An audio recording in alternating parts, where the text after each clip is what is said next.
Le permis de conduire automatiquement suspendu en cas de conduite sous stupéfiants annonce Borne lundi lors d'une conférence de presse donnée à l'issue d'un comité interministériel de la sécurité routière CISR. Elisabeth Borne a annoncé une série de nouvelles mesures. Parmi elles, la suspension automatique du permis de conduire en cas de conduite sous l'emprise de stupéfiants. Accompagnée par le garde des Sceaux Éric Dupond-Moretti et le ministre de l'Intérieur Gérald Darmanin, Elisabeth Borne a par ailleurs affirmé que les conducteurs sous l'emprise de stupéfiants sont responsables d'un accident sur 5 en France.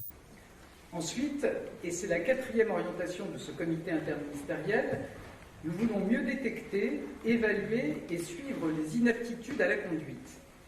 Aujourd'hui, des médecins agréés peuvent évaluer l'aptitude à la conduite, mais seulement à la suite d'une démarche volontaire.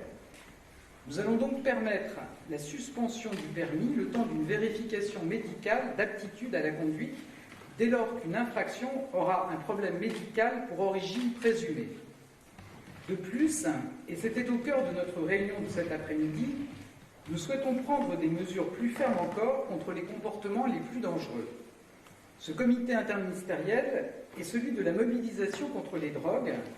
Tout comme l'alcool, les stupéfiants sont un fléau sur les routes et dans un accident mortel sur 5, le conducteur est positif aux stupéfiants. Nous devons donc être intraitables avec les consommateurs de drogue et sanctionner plus sévèrement les conduites addictives au volant. C'est pourquoi nous allons rendre automatique la suspension du permis en cas de conduite sous l'emprise de stupéfiants. D'autres mesures ont été décidées, notamment pour les conducteurs sous l'emprise de stupéfiants et qui ont en outre consommé de l'alcool, et je laisserai le ministre de l'Intérieur Gérald Darmanin les présenter dans un instant. En outre, nous voulons renforcer les sanctions en cas de grand excès de vitesse, car il reste la première cause d'accidents sur les routes françaises.